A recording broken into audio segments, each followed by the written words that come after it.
जोहार फ्रेंड्स। जैसा कि सभी को मालूम है कि झारखंड पुलिस के आरक्षी पद के लिए फॉर्म अप्लाई किया जा रहा है, जिसका लास्ट डेट 21 फरवरी है और जिसका पेमेंट करने का लास्ट डेट 22 फरवरी है और फोटो अपलोड करने का लास्ट डेट 24 फरवरी है और आपका करेक्शन डेट लास्ट डेट है 26 से 28 फरवरी। आपकी जो भी त्रुटियां हुई है वो आपको 2 दिन का समय मिलेगा करेक्शन करने का। तो आज इस वीडियो में मैं आपको बताने वाला हूं कि आप जो गलती कर चुके हो उसमें कौन कौन सा करेक्शन आपको करना है, क्या आप करेक्शन कर सकते हो, ये सारा बताऊंगा। और मैं बताऊंगा बहुत लोग फॉर्म फिलअप कर चुके हैं, जिन लोगों ने बैकलॉग शिफ्ट भर दिया है या जिन लोगों ने बैकलॉग शिफ्ट डाला है और रेगुलर डाल दिया है, उन लोगों का क्या होगा ये भी बताऊंगा। अगर आप रेगुलर डाल दिए हो तो कोई घबराना नहीं है, अगर आप सिर्फ बैकलॉग डाल दिए हो तो कोई दिक्कत नहीं है, अगर बोर्ड डाले हो तो कोई दिक्कत नहीं है। अगर आपको करेक्शन करना है तो कैसे करेक्शन करना है ये भी बताऊंगा। और सबसे ज़्यादा इंपॉर्टेंट की बात है कि बहुत लोग के मन में डाउट चल रहा है कि सर मैं बैकलॉग भरूँ, रेगुलर भरूँ या बोथ भरूँ, ये भी मैं क्लियर करने वाला हूँ। वीडियो बहुत ज़्यादा इंपॉर्टेंट होने वाला है। अगर आप फॉर्म फिलअप कर दिए हो तो भी आपके लिए इंपॉर्टेंट है, अगर आप फॉर्म फिलअप करने वाले हो तो वो भी इंपॉर्टेंट है। तो वीडियो को ध्यान से आप जरूर देखना। तो सबसे पहले मैं बात करता हूँ रेगुलर के बारे में। रेगुलर फॉर्म कौन भर सकता है? देखो, सबसे पहले बता दूं मैं, अगर आप झारखंड के रहने वाले हो, ठीक है, झारखंड याद रखना, अगर आप झारखंड के रहने वाले हो, आप युवा हो, ओबीसी हो, एससी हो, एसटी हो या ईडब्ल्यूएस हो, आप रेगुलर भर सकते हो, कोई दिक्कत नहीं है, आप रेगुलर भर सकते हो। लेकिन अगर आप ओबीसी हो, सबसे ध्यान देने वाली बात है यही है वर्ड, अगर ओबीसी हो, 1 हो या 2 हो, कोई दिक्कत नहीं, ओबीसी हो, एससी हो या एसटी हो, अगर आप रेगुलर में फॉर्म फिलअप करते हो, अगर बैकलॉग नहीं डालते, सॉरी बूथ नहीं डालते हो, तो आपको दिक्कत क्या होगी मैं बताता हूं। अगर आप झारखंड के एससी एसटी हो, अगर आप रेगुलर डाल देते हो तो जो बैकलॉग में जो पोस्ट आई हुई है, मान लो अगर 2015 में जो नोटिफिकेशन आया था उसकी जो पोस्ट रह गई थी, वैकेंट रह गई थी, ठीक है, वैकेंट रह गई थी, उससे आप दूर हो जाओगे। मान लो जैसे मान लो गुमला में मान लो 10 सीट है, इसमें गुमला में 2 सीट है, मान लो एग्जांपल में दे रहा हूं, ये दोनों मिलाकर यहां पर आपको 12 सीट होती है, 12 पोस्ट। अगर आप गुमला में 10 भर देते हो रेगुलर में, अब बैकलॉग छोड़ देते हो, तो आपको इसमें -2 पोस्ट की ये लॉस हो जाएगी, मतलब 2 पोस्ट में आप एलिजिबल नहीं रहोगे, क्योंकि फॉर्म भरने वक्त रेगुलर भी शो कर रहा है और बैकलॉग में भी शो कर रहा है। मतलब आप सोच रहे होंगे जब आप फॉर्म फिलअप करोगे ना, देखना गुमला 2 जगह दिखाएगा, उसमें रेगुलर लिखा रहेगा, गुमला लिखा रहेगा और बैकलॉग गुमला लिखा रहता है। तो ये बात को आपको ध्यान रखना है, आप कभी भी इस चीज को मिस्टेक मत करना। जो भी लड़के इसमें आते हैं, झारखंडी हैं, वो गलती से भी रेगुलर फॉर्म फिलअप नहीं करना। आप लोगों को बोथ भरना है। बता देता हूं कौन कौन भरेगा बोथ, कौन कौन भरेगा, ओबीसी, एससी, एसटी, हमारे झारखंडी भाई जितने हैं, जितने भी झारखंडी है वो वोट डालेंगे, ठीक है, क्लियर, जितने भी झारखंडी है वो वोट डालेंगे। बता देता हूं, गलती से भी आप लोग रेगुलर मत डालना। और बोथ बैकलॉग अगर आप सिर्फ डाल दिए हो, मान लो बहुत लड़के ऐसे सिर्फ बैकलॉग डाल दिए हैं, सिर्फ इसको चूज किए हैं, उन लोगों का मिस्टेक होगा, ये सारे जो पोस्ट है ये आपकी छूट जाएगी। तो आपको ध्यान देखना है कि बैकलॉग में जितने पोस्ट हैं उसको भी लेकर चलना है।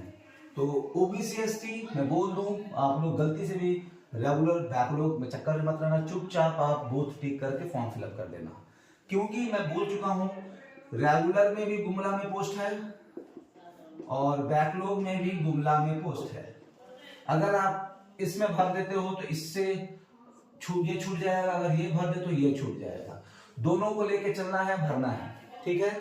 और मैं बता दूं रेगुलर किसको भरना है, तो रेगुलर किसको भरना है वो मैं बता देता हूं। रेगुलर आप सिर्फ जो झारखंड से बाहर गए हैं, अदर स्टेट्स के हैं, जो लड़के अदर स्टेट्स के हैं या झारखंड के भी है, यूआर से आते हैं या ईडब्ल्यूएस के हैं, जो झारखंड के भी है ईडब्ल्यूएस, ये झारखंडी हैं या अदर स्टेट के हैं, वो सिर्फ रेगुलर डालेंगे, रेगुलर डालेंगे, रेगुलर डालेंगे। क्यों? क्योंकि बैकलॉग में यूआर और ईडब्ल्यूएस की पोस्टें नहीं है, ठीक है। इसमें यूआर और ईडब्ल्यू का पोस्ट नहीं है, सिर्फ इसमें यूआर और ईडब्ल्यू का पोस्ट है। बोथ में आप डालोगे क्योंकि इसमें कोई बेसिक ही नहीं है तो इसका कोई मतलब ही नहीं है, इसके ही लिए बोथ बोला गया। अगर ये सिर्फ रहता तो ये दोनों नहीं रहता, ये और ये नहीं रहता। ये जो आ गया ना, ये जो आ गया, इस दोनों का लिए ये जोड़ के ये है, मतलब ये दोनों जोड़ के ये है, तो इसमें सीटें हैं तो ये दोनों मिलके ये आता है। लेकिन इसमें सीट, आपका ये सीट इसमें नहीं है तो चुपचाप आप रेगुलर भरो। बहुत लोग मुझे फोन करते हैं, सुबह सुबह मैं सोया रहता हूँ, फोन आ जाता है, रात में सोने का समय आता है तो फोन आता है कि सर मैं रेगुलर भरूँ कि बोथ भरूँ। तो उन लोगों के लिए वीडियो मैं बनाया हूँ। बैकलॉग बोथ के लिए है, मिला के है। तो जनरल, फिर से मैं एक वर्ड क्लियर बोल दूं, जो लड़के जनरल हैं डालेंगे रेगुलर। बैकलॉग कौन डालेगा? ओबीसी SC डालेगा। बैकलॉग कोई नहीं डालेगा, कोई भी लड़का सिर्फ बैकलॉग फॉर्म फिलअप नहीं करेगा। बोल दूं, जो लड़के यूट्यूबर्स आपको समझाते हैं कि रेगुलर भरो, तो वो लड़कों का बात मत सुनना, आपकी नौकरी दिक्कत होगी। मैं झारखंड पुलिस में काम करता हूं, मैं आप लोगों को कभी गलत सजेशन नहीं दूंगा। कोई भी लड़का सिर्फ बैकलॉग नहीं भरेगा, क्योंकि बैकलॉग में अगर भरते हो तो रेगुलर से दूर हो जाओगे, बहुत तो ऑलरेडी दूर हो ही जाओगे। तो बैकलॉग कोई नहीं डालेगा, बहुत डालो ओबीसी ST वाले, रेगुलर डालेंगे जनरल वाले, ठीक है। अब मैं बताने जा रहा हूं कि अगर आपने गलती कर दिया है, मान लो आपने इसमें कुछ गलती कर दिया है, तो मैं आपको दिखाता हूं करेक्शन क्या क्या होगा, मतलब क्या क्या आप करेक्शन कर सकते हो। तो मैं सबसे पहले बताता हूं आप क्या करेक्शन नहीं कर सकते हो। मैं बताता हूं, आपका नाम ये आप करेक्शन नहीं कर सकते, डेट ऑफ बर्थ नहीं कर सकते, आपका मोबाइल नंबर, और चौथा ईमेल ID, ये चारों आप नो चेंज, इसको आप चेंज नहीं कर सकते। मतलब आप करेक्शन डेट में सोचोगे कि मैं ये कुछ चेंज कर लूं, ये आप चेंज नहीं कर सकते। तो आप घबराओ मत, अगर आप रेगुलर डाल दिए हो, अगर आप बैकलॉग बोल दिए हो, अगर बोथ कर दिए हो, तो इसको आप करेक्शन डेट के दिन चेंज कर सकते हो। जो लड़के फॉर्म फिलअप कर दिए हैं उन लोगों को मैं बता रहा हूँ, जो फॉर्म फिलअप नहीं किए हैं वो थोड़ा सा इस वीडियो को ध्यान से देख ले, अपने दोस्तों में शेयर कर दें और ऐसे फॉर्म फिलअप करें, आप लोगों को दिक्कत नहीं होगी। बहुत लोगों का क्वेश्चन है कि मैं क्या करूं। और मैं एक बात बताना चाहता हूं जाते जाने से पहले, बहुत लोग क्या लड़के गलती कर रहे हैं, बहुत लड़के क्या कर रहे हैं ना, मैं बताता हूं। फोटो हो, बहुत लोग फोटो के बारे में पूछते हैं और सिग्नेचर के बारे में पूछते हैं। तो ये जो आपका जो फॉर्म रिजेक्ट होता है ना, वो 3 कारण से रिजेक्ट होता है। आइदर आप फोटो गलत डाले हो, सिग्नेचर गलत डाले हो, और लास्ट एक पेमेंट, ये तीनों में कुछ गलती है। आप पेमेंट नहीं करोगे, करेक्शन आपका फॉर्म रिजेक्ट हो जाएगा।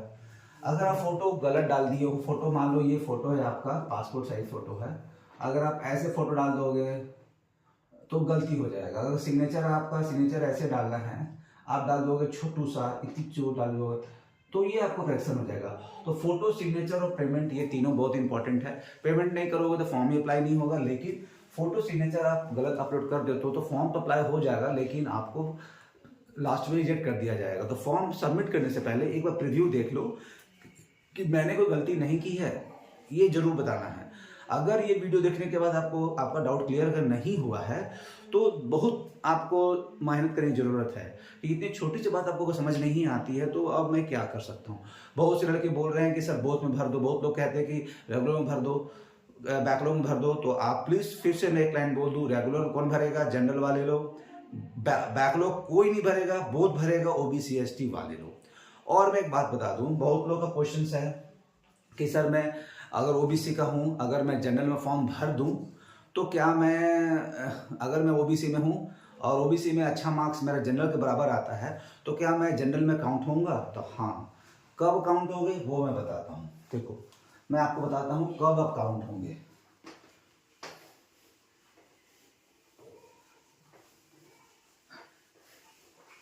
अगर आप सोचते हो कि मैं ओबीसी से हूं और मैं मार्क्स अच्छा लाता हूं, तो क्या मैं यूआर में आ सकता हूं? तो कब, मैं बताता हूं। देखो यूआर का कंडीशन क्या होता है, 25 साल, ठीक है। हाइट कितना होता है, 160 और 81 सेंटीमीटर आपको चेस्ट। तो इस कैटेगरी में आपको आने के लिए, अगर आप SC/ST हो, अगर SC हो, ST हो, तो आपको ये हाइट रखना होगा और एज भी आपको 25 साल के पार नहीं होना है। 25 मैं ये नहीं कहता हूं अगर, लेकिन 1 अगस्त 2019 से आपका 25 साल क्रॉस नहीं करना चाहिए। अगर आप SC/ST हो, अगर इसके बाद का, अगर आप इसके बाद आपका अगर एज क्रॉस करता है 25 साल, तो आप जनरल में नहीं आओगे। आपको जनरल में आने के लिए, SC/ST और OBC को इसमें आने के लिए आपको इसका क्राइटेरिया में आना होगा, मतलब एज और हाइट आपकी इतनी होनी चाहिए, तब आपके इस में जनरल में आप काउंट हो सकते हो, अगर आप जनरल के बराबर मार्क्स लाते हो। तो फॉर्म आपको अप्लाई करने से पहले सोचना होगा कि मेरा हाइट है कि नहीं। अगर आपका 160 सेंटीमीटर हाइट नहीं है SC/ST वाले, तो आप जनरल में कभी नहीं आ सकते, क्योंकि आपने छूट ले चुका है। अगर आप रिजर्वेशन ले रहे हो, अगर कोई छूट ले लिए हो, तो आप जनरल में नहीं जा सकते। जनरल में जाने के लिए आपका उसका हाइट मेजरमेंट और चेस्ट मेजरमेंट आपको होना होगा। ये मैं साफ साफ और सही बता रहा हूँ। तो आई थिंक मैंने आपकी डाउट्स क्लियर कर दी है। फिर भी कोई डाउट रह गया है तो आप कमेंट करना, उसके हिसाब से मैं वीडियो आपको जरूर बताऊंगा। मेरा मेन इंपॉर्टेंट बात है कि आप लोगों को पुलिस की हर एक डाउट को क्लियर करना। आज मैं रात को लाइव आऊँगा, आप लोग रात को 9 बजे रेडी रहना। ज़्यादा से ज़्यादा लोग सेशन में आना, लाइव आना, आप लोगों का मैं क्वेश्चंस का आंसर जरूर दूंगा। तो वीडियो कैसा रहा कमेंट करके बताना। मिलते हैं अगली वीडियो में, अभी के लिए जय हिंद, जय भारत।